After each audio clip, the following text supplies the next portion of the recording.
जगत में प्रत्येक व्यक्ति को किसी ना किसी प्रकार की निर्बलता अवश्य होती है। जैसे कोई बहुत तेजी से दौड़ नहीं पाता तो कोई अधिक भार नहीं उठा पाता, कोई असाध्य रोग से पीड़ित रहता है तो कोई पढ़े हुए पाठों को स्मरण में नहीं रख पाता। ऐसे अनेकों उदाहरण और भी हैं। क्या आप किसी ऐसे व्यक्ति को जानते हैं जिसे सब कुछ प्राप्त हो और हम जीवन की उस एक निर्बलता को जीवन का केंद्र मानकर जीते हैं? इस कारणवश हृदय में दुख और असंतोष रहता है सदा। निर्बलता मनुष्य को जन्म से अथवा संजोग से प्राप्त होती है, किंतु उस निर्बलता को मनुष्य का मन अपनी मर्यादा बना लेता है। किंतु कुछ व्यक्ति ऐसे भी होते हैं जो अपने पुरुषार्थ और श्रम से उस निर्बलता को पराजित कर देते हैं। क्या भेद है उनमें और अन्य लोगों में? या आपने कभी विचार किया है? सरल सा उत्तर है इसका। जो व्यक्ति निर्बलता से पराजित नहीं होता, जो पुरुषार्थ करने का साहस रखता है हृदय में, वो निर्बलता को पार कर जाता है। अर्थात निर्बलता अवश्य ईश्वर देता है, किंतु मर्यादा मनुष्य का मन ही निर्मित करता है। स्वयं विचार कीजिए।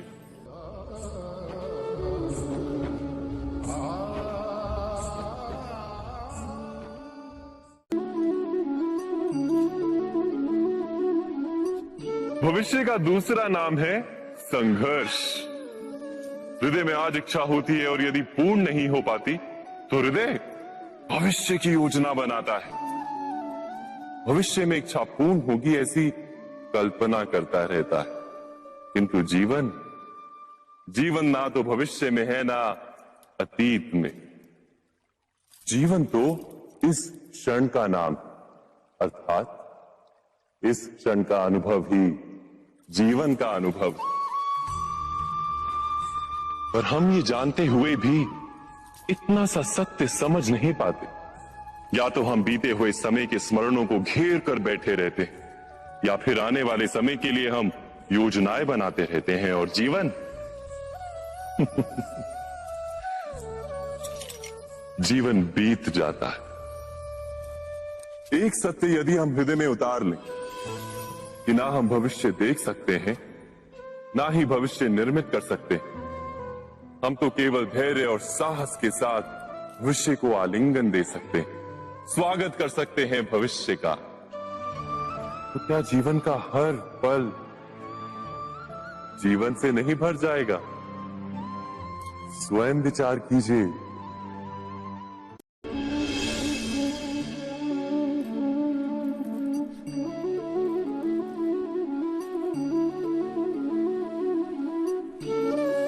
ज्ञान प्राप्ति सदा ही समर्पण से होती है, ये हम सब जानते हैं। किंतु समर्पण का वास्तविक महत्व क्या है? क्या हमने कभी विचार किया? मनुष्य का मन सदा ही ज्ञान प्राप्ति में विभिन्न बाधाओं को उत्पन्न करता है।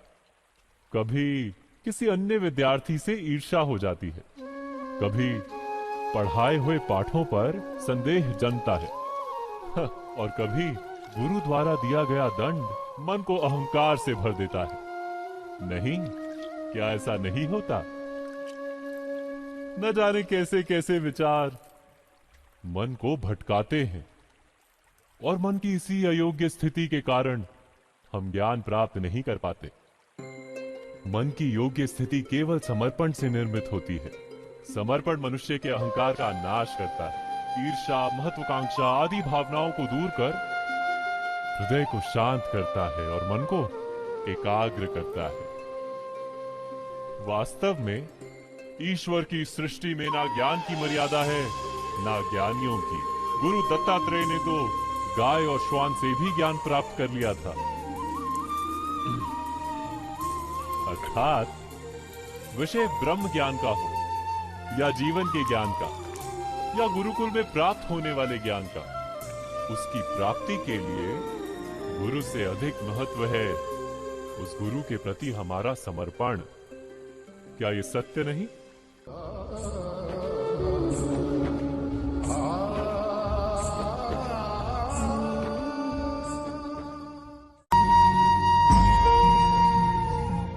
प्रत्येक मनुष्य के जीवन में ऐसा क्षण अवश्य आता है जब सारे स्वप्न, सारी आशाएं, सारे दृश्य ध्वस्त हो जाते हैं। जीवन के सारे आयोजन ही बिखर जाते हैं। एक और धर्म होता है और दूसरी ओर सुख। इसी को धर्म संकट कहते हैं। जब धर्म का वहन ही संकट हो और धर्म का त्याग ही सुख हो। विचार कीजिए, कभी किसी स्वजन के विरुद्ध सत्य बोलने का अवसर प्राप्त हो जाता है, कभी ठीक दरिद्रता के समय सरलता से चोरी करने का मार्ग प्राप्त हो जाता है, कभी किसी शक्तिशाली राजनेता या राजा के कर्मचारी का अधर्म प्रकट हो जाता है। सबके जीवन में ऐसी घटना बनती ही रहती है। अधिकतर लोग ऐसे किसी क्षण को धर्म संकट के रूप में जान ही नहीं पाते। हमें किसी प्रकार के संघर्ष का अनुभव ही नहीं होता। सहजता से सुख की ओर खींचे चले जाते हैं, जैसे मक्खी गुड़ की ओर खींची चली जाती। वास्तव में धर्म संकट का क्षण ईश्वर के निकट जाने का क्षण होता है। यदि हम संघर्षों से भयभीत ना हो, सुख की ओर आकर्षित ना हो, अपने धर्म पर दृढ़ रहे, तो ईश्वर का साक्षात्कार दूर नहीं।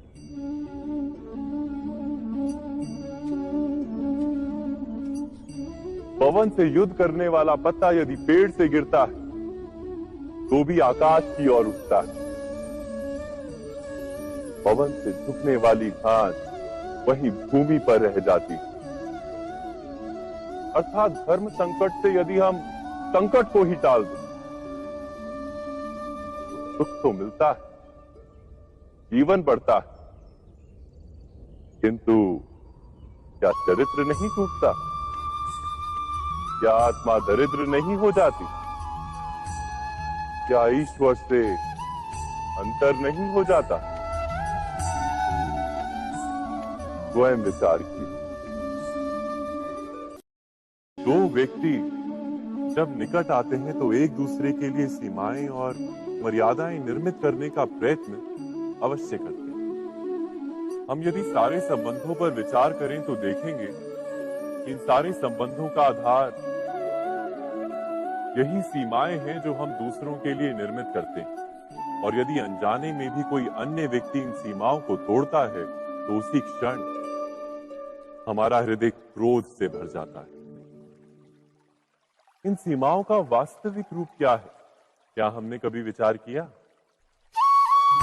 सीमाओं के द्वारा हम दूसरे व्यक्ति को निर्णय करने की अनुमति नहीं देते। अपना निर्णय उस व्यक्ति पर थोपते, अर्थात किसी की स्वतंत्रता का अस्वीकार करते हैं। और जब स्वतंत्रता का अस्वीकार किया जाता है तो उसका हृदय दुख से भर जाता है। और जब वो सीमाओं को तोड़ता है तो हमारा हृदय क्रोध से भर जाता है। क्या ऐसा नहीं होता?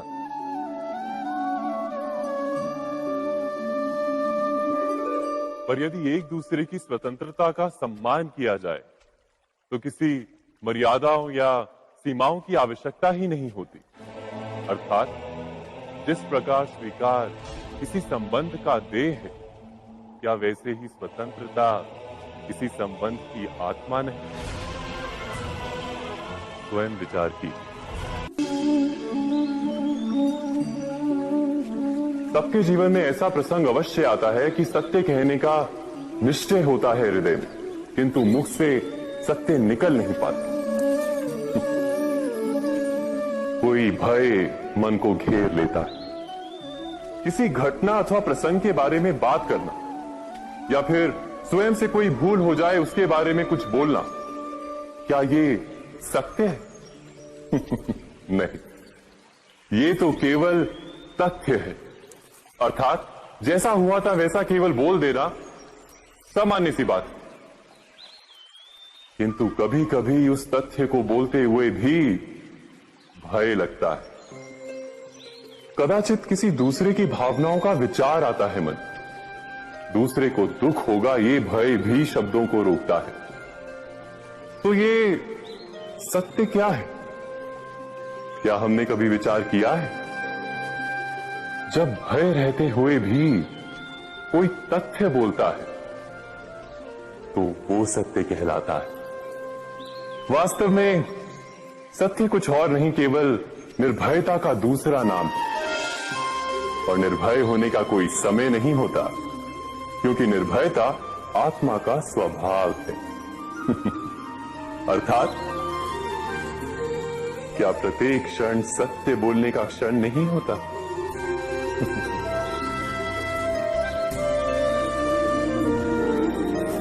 स्वयं विचार कीजिए।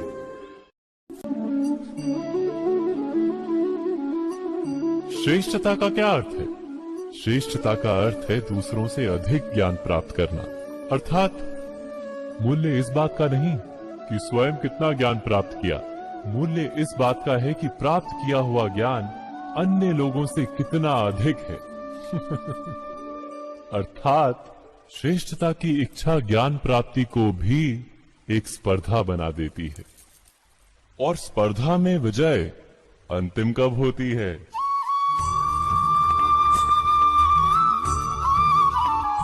कुछ समय के लिए तो श्रेष्ठ बना जा सकता है, किंतु सदा के लिए कोई श्रेष्ठ नहीं रह पाता। फिर वही असंतोष, पीड़ा और संघर्ष जन्म लेता है। किंतु श्रेष्ठ बनने के बदले यदि उत्तम बनने का प्रयत्न करें तो क्या होगा? उत्तम का अर्थ है कि जितना प्राप्त करने योग्य है वो सब प्राप्त करना, किसी से अधिक पाने की इच्छा से नहीं, मात्र आत्मा की तृप्ति हेतु कुछ प्राप्त करना। उत्तम के मार्ग पर किसी अन्य से स्पर्धा नहीं होती, स्वयं अपने आप से स्पर्धा होती है। अर्थात उत्तम बनने का प्रयत्न करने वाले को देर अबेर सारा ज्ञान प्राप्त हो जाता है। बिना प्रयत्न के ही वो श्रेष्ठ बन जाता है। किंतु जो श्रेष्ठ बनने का प्रयत्न करता है वो श्रेष्ठ बने या ना बने, उत्तम कभी नहीं बन पाता।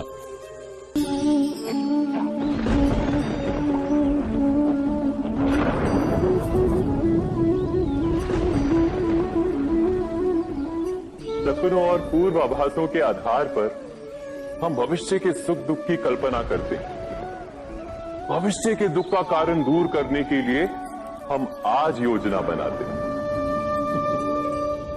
किंतु कल के संकट को आज निर्मूल करने से हमें लाभ मिलता है या हानि पहुंचती है? ये प्रश्न हम कभी नहीं करते। सत्य तो ये है कि संकट और उसका निवारण सात जन से, व्यक्ति के लिए भी और सृष्टि के लिए भी। नहीं, आप अपने भूतकाल का स्मरण कीजिए, इतिहास को देखिए। आप तुरंत ही ये जान पाएंगे कि जब जब संकट आता है तब तब उसका निवारण करने वाली शक्ति भी जन्म लेती है। यही तो जगत का चलन है। वस्तुतः संकट ही शक्ति के जन्म का कारण है। प्रत्येक व्यक्ति जब संकट से निकलता है तो एक पद आगे बढ़ा होता है, अधिक चमकता है, आत्मविश्वास से अधिक भरा होता है, न केवल अपने लिए अपितु विश्व के लिए भी। क्या ये सत्य नहीं? वास्तव में संकट का जन्म है एक अवसर का जन्म, अपने आप को बदलने का, अपने विचारों को ऊंचाई पर करने का अवसर, अपनी आत्मा को बलवान और ज्ञान मंडित बनाने का अवसर। जो ये कर पाता है उसे कोई संकट नहीं होता, किंतु जो ये नहीं कर पाता वो तो स्वयं एक संकट है विश्व के लिए। विचार कीजिए।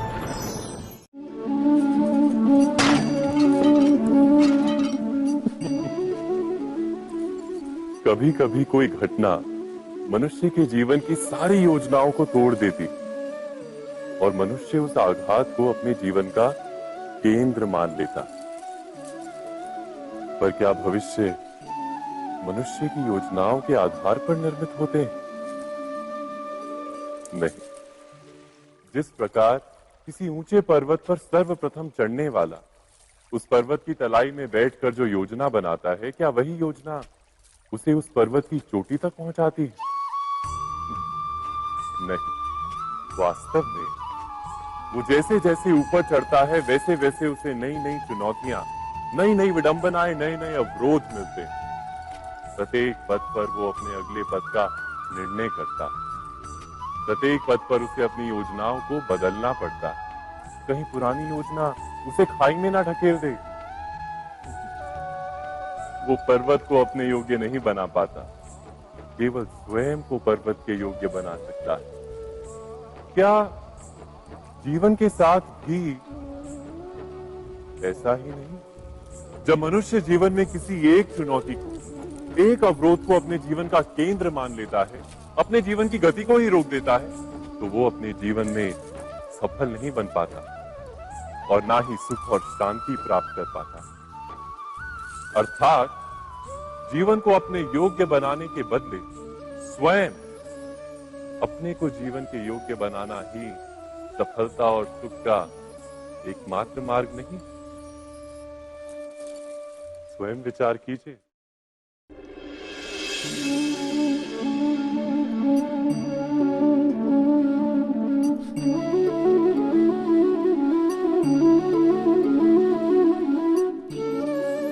जीवन का हर क्षण निर्णय का क्षण होता है। प्रत्येक पद पर दूसरे पद के विषय में कोई निर्णय करना ही पड़ता है और निर्णय अपना प्रभाव छोड़ जाता है। आज किए गए निर्णय भविष्य में सुख अथवा दुख निर्मित करते हैं, ना केवल अपने लिए, अपने परिवार के लिए भी, आने वाली पीढ़ियों के लिए भी। जब कोई दुविधा सामने आती है तो मन व्याकुल हो जाता है, अनिश्चय से भर जाता है। निर्णय का वो क्षण युद्ध बन जाता है और मन बन जाता है युद्ध भूमि। अधिकतर निर्णय हम दुविधा का उपाय करने के लिए नहीं, केवल मन को शांत करने के लिए लेते हैं। पर क्या कोई दौड़ते हुए भोजन कर सकता है? नहीं। तो क्या युद्ध से जूझता हुआ मन कोई योग्य निर्णय ले पाएगा? वास्तव में शांत मन से जब कोई निर्णय करता है तो अपने लिए सुखद भविष्य बनाता है, किंतु अपने मन को शांत करने के लिए जब कोई निर्णय करता है तो वो व्यक्ति भविष्य में अपने लिए कांटों भरा वृक्ष लगाता है। स्वयं विचार कीजिएगा।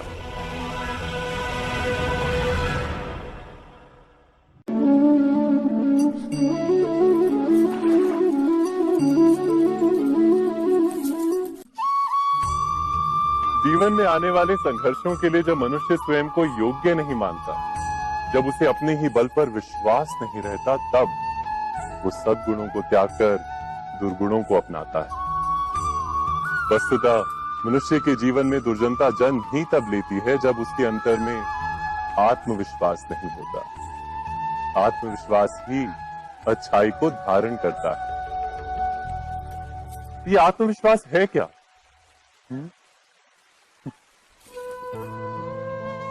जब मनुष्य ये मानता है कि जीवन का संघर्ष उसे दुर्बल बनाता है, तो उसे अपने ऊपर विश्वास नहीं रहता।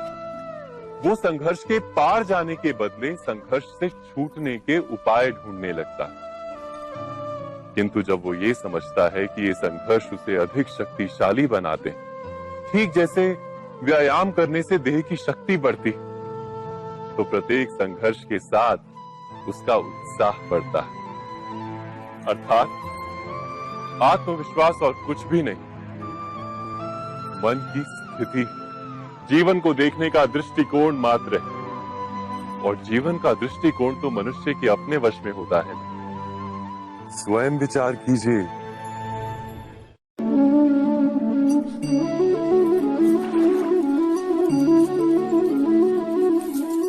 पिता सदा ही अपने संतान के सुख की कामना करते हैं, उनके भविष्य की चिंता करते रहते हैं।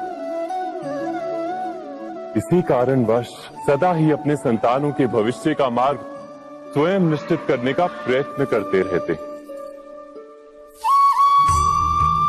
जिस मार्ग पर पिता स्वयं चला है, जिस मार्ग के कंकर पत्थर को स्वयं देखा है, मार्ग की छाया, मार्ग की धूप को स्वयं जाना है, उसी मार्ग पर उसका पुत्र भी चले, यही इच्छा रहती है हर पिता की। निस्संदेह उत्तम भावना है ये,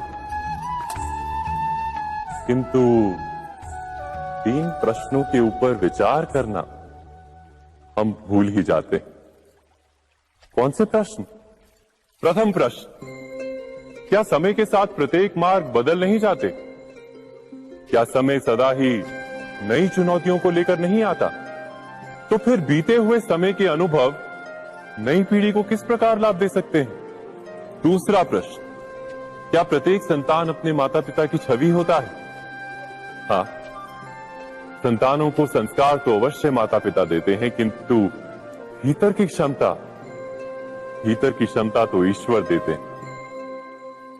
तो जिस मार्ग पर पिता को सफलता मिली है, विश्वास है कि उसी मार्ग पर उसकी संतानों को भी सफलता और सुख प्राप्त होगा। तीसरा प्रश्न, क्या जीवन के संघर्ष और चुनौतियां लाभकारी नहीं होती? क्या प्रत्येक नया प्रश्न एक नए उत्तर का द्वार नहीं खोलता? तो फिर संतानों को नए नए प्रश्नों, संघर्षों और चुनौतियों से दूर रखना, ये उनके लिए लाभ करना कहलाएगा या हानि पहुंचाना? अर्थात जिस प्रकार संतान के भविष्य का निर्माण करने के बदले उसके चरित्र का निर्माण करना श्रेष्ठ है, वैसे ही संतानों के जीवन का मार्ग निश्चित करने के बदले उन्हें नए संघर्षों के साथ जूझने के लिए मनोबल व ज्ञान देना अधिक लाभदायक नहीं होगा? स्वयं विचार कीजिए। मनुष्य की सबसे बड़ी दुर्बलता क्या होती है? सोचिए।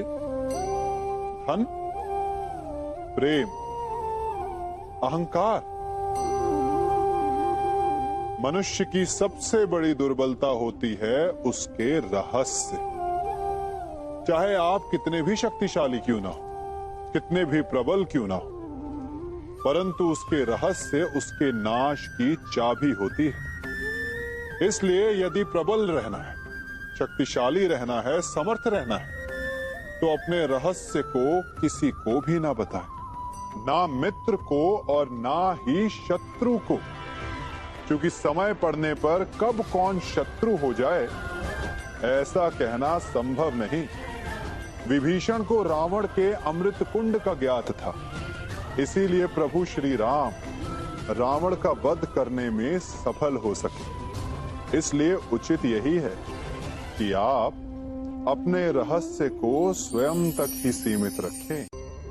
मनुष्य जीवन की परीक्षा में सफल होने के लिए क्या नहीं करता? वो परिश्रम करता है, दौड़ भाग करता है, और ये सब करने के पश्चात भी जब उसका काम नहीं बनता तो वो नकल करता है ना? तनिक लौटिए अपने बचपन में, स्मरण कीजिए अपने बचपन की स्मृतियों का। क्या स्मरण हुआ? विद्यालय में जब आप परीक्षा देने जाते थे तो क्या होता था? आप ना सहे, परंतु कोई ना कोई सफलता पाने के लिए नकल करता ही था और उत्तीर्ण भी हो जाता था, है ना? परंतु जीवन की परीक्षा ऐसी नहीं होती। नकल करने वाला सफल नहीं होता। कारण विद्यालय में सबके प्रश्न पत्र एक होते थे, परंतु जीवन के प्रश्न पत्र और उनकी कठिनाई सबके लिए भिन्न होती, तो निश्चित रूप से उनके उत्तर भी भिन्न होंगे ना। इसलिए यदि आपको जीवन में सफलता पानी है तो नकल ना कीजिए, स्वयं के प्रश्नों का उत्तर स्वयं ढूंढिए और सफलता आपकी ही होगी। मनुष्य का जीवन हार और जीत विजय और पराजय, सफलता और असफलता के मध्य झूलता रहता है। आपके साथ भी ऐसा होता होगा, है ना? जब आप सफल होते हैं, किसी चुनौती पर विजय पाते हैं, तो मन प्रसन्नता से आनंद के उपवन में झूमने लगता है।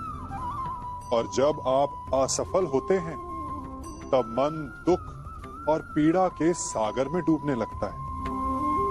परंतु वास्तव में सफलता और असफलता है क्या? तनिक ध्यान से सोचिए। ये केवल हमारी मनोस्थिति मात्र है। हमारी पराजय तब नहीं होती जब हमारा शत्रु विजय प्राप्त कर ले। हमारी पराजय तब होती है जब हम पराजय स्वीकार कर लें। हम असफल तब नहीं होते जब हम लक्ष्य न पा सके।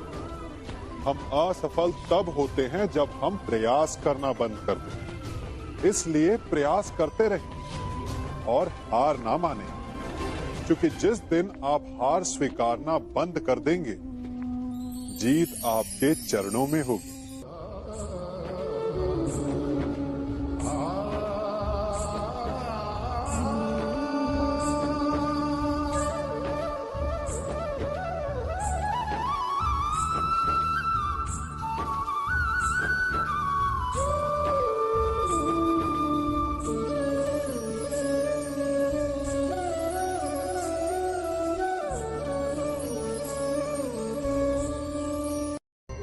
आप सबने बरगद के वृक्ष को तो देखा ही होगा। क्या आपको ज्ञात है, बरगद के वृक्ष के बीज का आकार राई से भी छोटा होता है, परंतु बरगद का वृक्ष संसार के महाकाय वृक्षों में जाना जाता है। जब उसका जन्म होता है, तब उसमें वो जटाएं, वो शाखाएं नहीं होती, परंतु जैसे जैसे उसका विस्तार होता है, जैसे जैसे वो अधिक शाखाओं का भार उठाता है, अधिक पत्तियों का सृजन करता है, वैसे वैसे उसकी शाखाएं जटाएं बनकर जड़ तक पहुंचती है और इस वृक्ष को सहारा देती है। ये जीवन का बहुत महत्वपूर्ण पथ है। बिना लोभ लालच शुभ कार्य करें, अन्य लोगों की सहायता करें। धीरे धीरे आपने जिनकी सहायता की, वो आपके सहायक बनते जाएंगे, आपकी जड़ों को और बलशाली बनाएंगे, आयु, मान और आकार बढ़ाएंगे। सहजीवन, सहायता और निष्काम कर्म आपको मृत्यु के पश्चात भी मरने नहीं देगा, आपको अमर रखेगा। हमारा शरीर प्रकृति का एक महान आविष्कार है। इससे जटिल संरचना संसार में और कोई नहीं। हमारा शरीर जितना जटिल है, यदि इसे ठीक से जाना जाए, तो इससे अधिक सरल ज्ञान देने वाला और कोई नहीं। हमारे शरीर में 5 इंद्रियां होती हैं, जो हमें भाव, गुण और वस्तुओं का बोध कराती हैं। हमारे पास आंखें हैं, नाक है, स्पर्श के लिए त्वचा है, कान है और जीभा है। सबका भिन्न भिन्न कार्य है। आंखों से देखना, कानों से सुनना, नथनों से श्वास लेना, त्वचा से स्पर्श करना और जीभा से स्वाद लेना। परंतु क्या आपने कभी सोचा कि प्रकृति ने हमें 2 आंखें दी, 2 नथुने दी, 2 कान दी, स्पर्श के लिए ये पूरा शरीर दिया, परंतु जीभा केवल 1 दी? ऐसा क्यों? क्योंकि प्रकृति चाहती है कि हम देखें अधिक, सुने अधिक और ज्ञान अधिक अर्जित करें, बोले कम। क्योंकि अधिक वाचाल नाश को निमंत्रण देता है। स्मरण रखिएगा।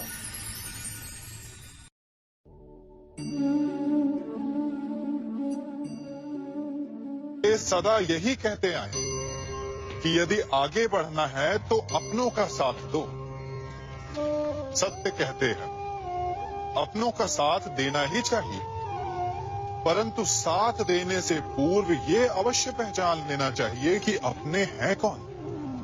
क्या अपने वही होते हैं जिनके साथ हमारा रक्त संबंध होता है, या अपने मित्र? अपने वो होते हैं जो हमें सद्कार्य के लिए प्रेरित करें, हमें आगे बढ़ाएं, हमारा साथ दें।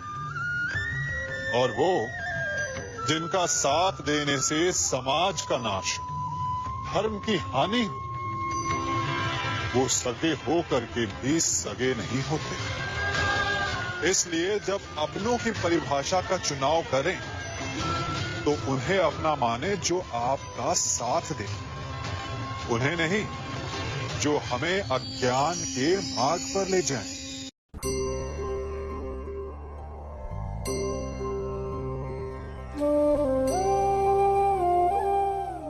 आप जिनसे प्रेम करते हैं सदा उनके समीप रहना चाहते हैं, नहीं चाहते कि कभी अपनों से दूर होना पड़े, बिछड़ना पड़े। परंतु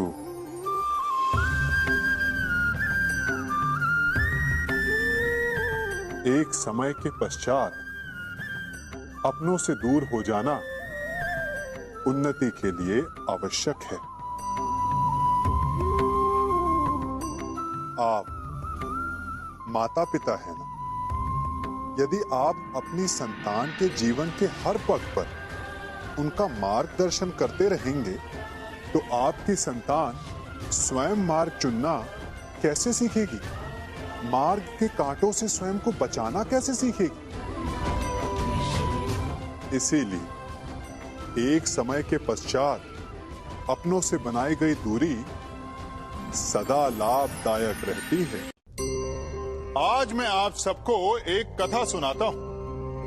एक दिन प्रातः एक व्यापारी अपने घर से निकला।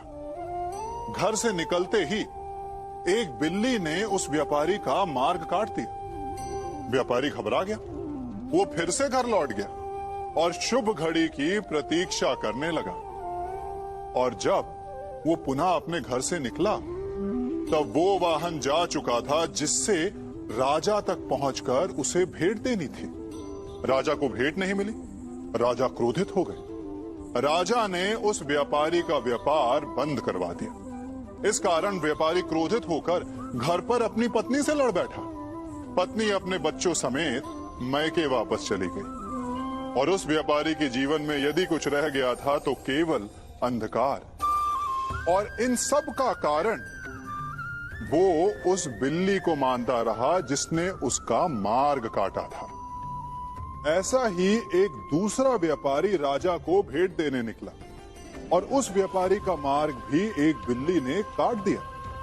वो व्यापारी तनिक घबराया, परंतु उसने आगे बढ़ना अधिक उचित समझा। राजा तक वो समय पर पहुंचा। उसने राजा को भेंट दी। राजा प्रसन्न हुए और राजा ने व्यापारी को अपना व्यापार बढ़ाने की अनुमति दी, स्वर्ण आभूषण दी। जब व्यापारी घर पर पहुंचा तो पत्नी को आभूषण और अपने बच्चों को देने के लिए वस्त्र थे उसके पास। हर ओर प्रसन्नता थी। समझ रहे हैं ना? दोनों के साथ एक ही प्रकार की घटना हुई, परंतु दोनों की प्रतिक्रिया भिन्न थी। ऐसा ही हमारा जीवन भी है। हमारे जीवन में प्रारब्ध का अपना स्थान है, परंतु उससे कई अधिक महत्वपूर्ण हमारी प्रतिक्रिया, हमारे सोच का प्रभाव है, क्योंकि यही हमारे जीवन को आकार देते हैं। इसलिए अपनी सोच को सकारात्मक रखिए। आपका जीवन सदैव आनंदमय।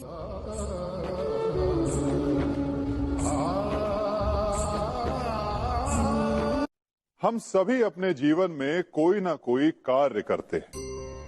कार्य करते हैं तो थकान की अनुभूति होती है, और यदि थकान ना उतरे तो कार्य करने का मन नहीं करता। हम आशा करते हैं कि कदाचित एक दिन में 24 के स्थान पर 26 घंटे होते तो आराम करने के लिए हमें और अधिक समय मिल जाता। हमें ऐसा अनुभव होता है कि हम बहुत अधिक कार्य कर रहे हैं, है ना? परंतु क्या आपने कभी सोचा है कि जो लोग संसार में सफल हैं, उनके पास भी सफल होने के लिए दिन में केवल 24 घंटे थे। तो फिर वो सफल क्यों है? इसका एक छोटा सा रहस्य है। वो कार्य चुनते हैं जो उन्हें प्रिय है, जिसे करने में उन्हें आनंद आता है। उन्हें लगता ही नहीं कि वो कार्य कर रहे हैं, उन्हें लगता है कि वो प्रतिपल आनंद मना रहे हैं। और जब आप आनंद मनाते हैं तो थकान कैसी? इसलिए यदि आप जीवन में कोई भी कार्य करें तो वो आपके मन को भाना चाहिए, या जो कार्य आप कर रहे हैं उसे अपने मन को भा देने दो। सफलता आपको मिलेगी। कभी सोचा है हमारा जीवन भी उस रेत की घड़ी की भांति है? जो रेत नीचे गिर चुकी है वो हमारा अतीत है, जो अब भी ऊपर है वो हमारा आने वाला भविष्य है, और वर्तमान ये संकुचित स्थल है जहां से धीरे धीरे करके रेत गिर रही है। अर्थात हमारे पास जीने के लिए यही एक क्षण है। उसका उपयोग कैसे करना है ये हम पर निर्भर करता है। जो बीत गया उसका दुख मनाना है, या जो भविष्य में होने वाला है उसकी प्रतीक्षा में क्रोध करना है। सब कुछ करने के लिए यही एक क्षण है। प्रसन्न रहना है तो उसके लिए भी यही एक पल है। प्रतीक्षा करते रहोगे तो ये पल भी भूतकाल में बदल जाएगा। इसलिए आनंद के लिए, परोपकार के लिए प्रतीक्षा ना कीजिए। आपके पास जो पल है उनका भरपूर सदुपयोग कीजिए, क्योंकि इस घड़ी को पलटकर आप फिर से समय अवश्य गिन सकते हैं, परंतु अपना बीता हुआ समय आप वापस नहीं लौटा पाएंगे।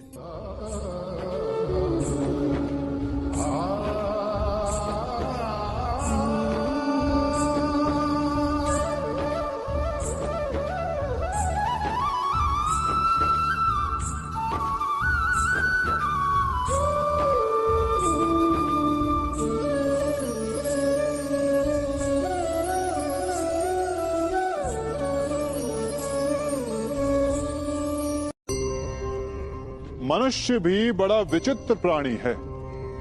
अपनों से नीचे के स्तर के लोगों को वो हे दृष्टि से देखता है, उनका उपहास उड़ाता है, उनसे बार बार कहता है कि तुम्हारा कुछ नहीं हो सकता, तुम भविष्य में कुछ नहीं कर पाओगे।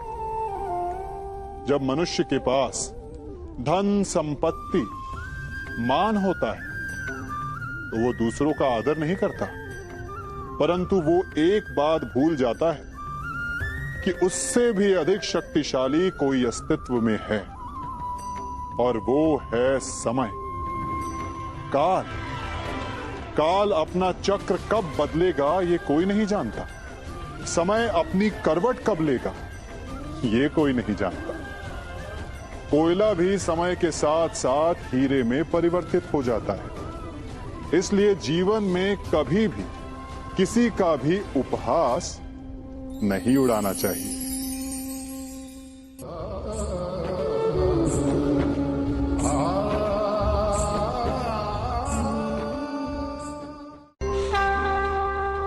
गर्व,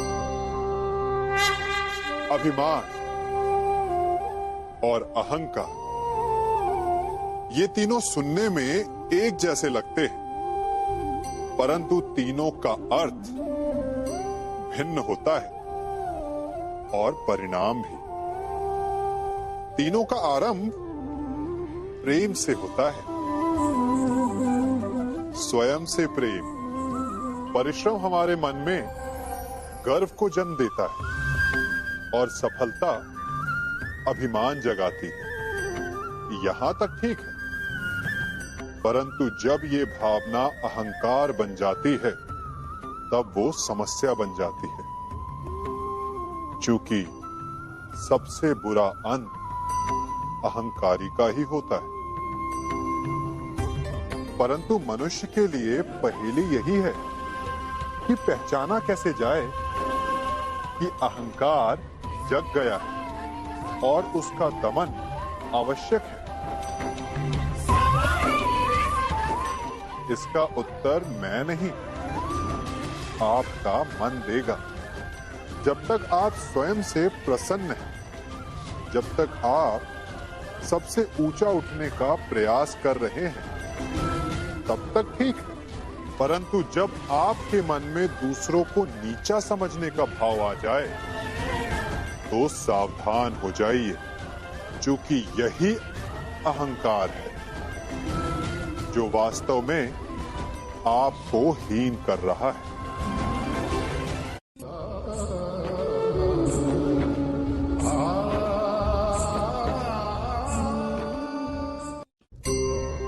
आज मैं आप सबको एक कहानी सुनाता हूं। एक दिन गोकुल में दो व्यापारी आए।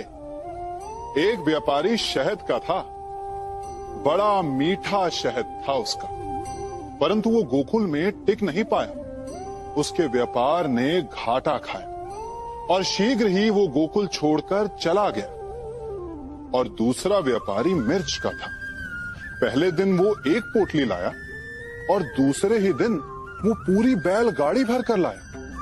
और धीरे धीरे पूरी मथुरा में उसकी धाक जम गई। मुझे बड़ा आश्चर्य हुआ, तो मैंने बाबा से पूछा कि ऐसा क्यों कि एक मीठे शहद का व्यापारी कंगाल हो गया और एक मिर्च का व्यापारी धीरे धीरे नगर सेठ बन गया। बाबा मुस्कुराए और उन्होंने कहा कि मीठी बोली बोलने वाले की तीखी मिर्च भी बिक जाती है और जो कड़वी बोली बोलता है उसका मीठा शहद भी नहीं बिकता। वाह, कितने उत्तम विचार हैं उनके। और उचित ही है। मनुष्य अपने जीवन में सदैव अपने वचनों से उठता है और अपने वचनों से ही गिरता है।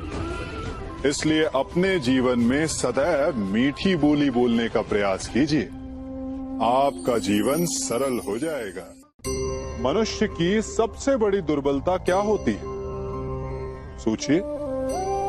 धन, प्रेम, अहंकार।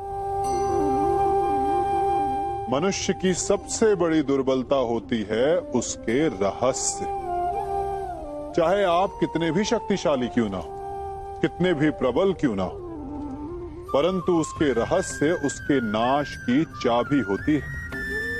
इसलिए यदि प्रबल रहना है, शक्तिशाली रहना है, समर्थ रहना है, तो अपने रहस्य को किसी को भी ना बताएं, ना मित्र को और ना ही शत्रु को, क्योंकि समय पड़ने पर कब कौन शत्रु हो जाए ऐसा कहना संभव नहीं। विभीषण को रावण के अमृत कुंड का ज्ञात था, इसीलिए प्रभु श्री राम रावण का वध करने में सफल हो सके। इसलिए उचित यही है कि आप अपने रहस्य को स्वयं तक ही सीमित रखें।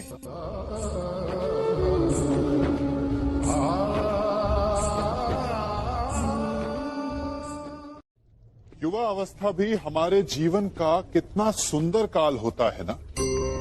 बाहु में बल, मन में कुछ बड़ा कर जाने की चाह, आंखों में भविष्य के सुंदर और कोमल सपने। और इसी अवस्था में मनुष्य के भीतर पनपता है प्रेम। किसी को देखकर उस पर मन मोहित हो जाता है और फिर मनुष्य अपना सब कुछ उस पर न्यौछावर कर देना चाहता है। फिर प्रेम की परिणति होती है विवाह में। क्यों? सबको अपने खट्टे मीठे संस्मरण स्मरण हुआ है ना। परंतु यहीं से अधिकतर माता पिता और संतान के मध्य विचारों का विरोध प्रारंभ हो जाता है। संतान को लगता है कि उसका चुना जीवन साथी ही उसके लिए उपयुक्त है, और माता पिता को लगता है कि संतान अनजाने में भूल कर रही है। संतान का तर्क होता है कि उसे विवाह किससे करना है, ये उसका अधिकार है, और माता पिता का तर्क ये होता है कि अब भी जीवन साथी चुनने की समझ संतान में है ही नहीं। तो इस अवरोध को काटा कैसे जाए, उचित निर्णय कैसे लिया जाए? इसका एक ही मार्ग है, अपने उत्तरदायित्व का भान और अपनों से बड़ों के मापदंडों का भान। विवाह करने से पूर्व ये जान लेना आवश्यक है कि विवाह केवल अपने प्रेम को पाने का मार्ग नहीं है, अपितु विवाह से जीवन का एक नया द्वार भी खुलता है, और हर नए जीवन के साथ नए उत्तरदायित्व भी होते हैं। और यदि इन उत्तरदायित्वों को समझकर निर्णय लिया जाए तो विश्वास कीजिए, आपका दाम्पत्य जीवन आनंद से भरा रहेगा, और आपको कभी ये पछतावा नहीं होगा कि आपने कोई अनुचित निर्णय लिया।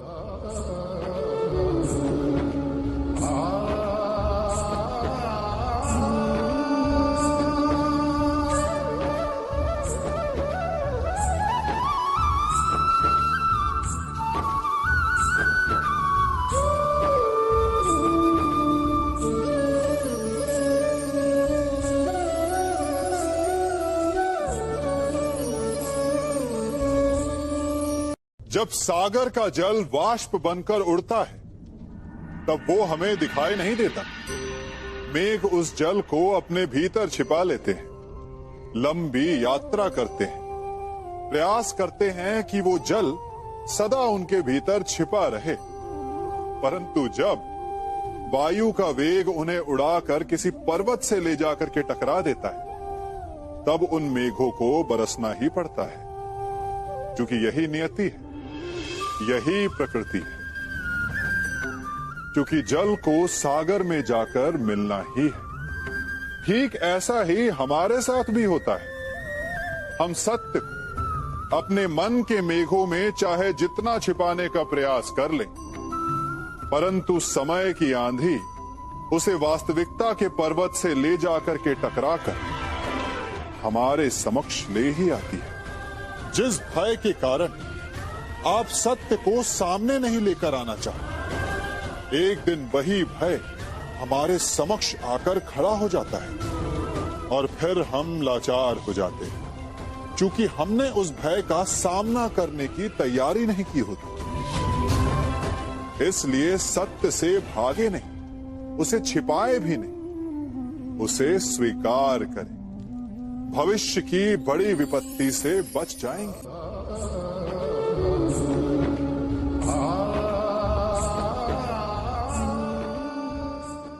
कभी कभी आप सबके जीवन में एक ऐसी विचित्र समस्या अवश्य आती है कि शक्तिशाली के समक्ष मौन हो जाओ।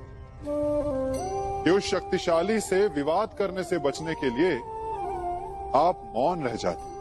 मानता हूं, ऐसा करने से आप एक विवाद से बच जाते, एक संघर्ष से बच जाते, परंतु ऐसा बचाव एक बड़े संघर्ष को जन्म दे देता है। कैसे?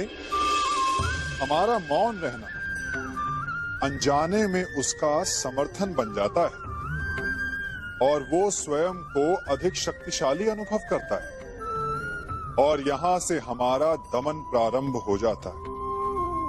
एक के बाद एक हम अन्याय में अनचाहे रूप से सम्मिलित होते चले जाते हैं। तो इसका तोड़ क्या है?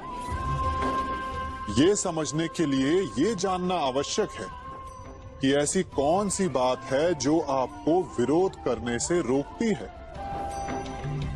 ये सामने वाले की शक्ति नहीं जो आपको रोकती है, या आपके भीतर छिपा भय है जो आपको रोकता है।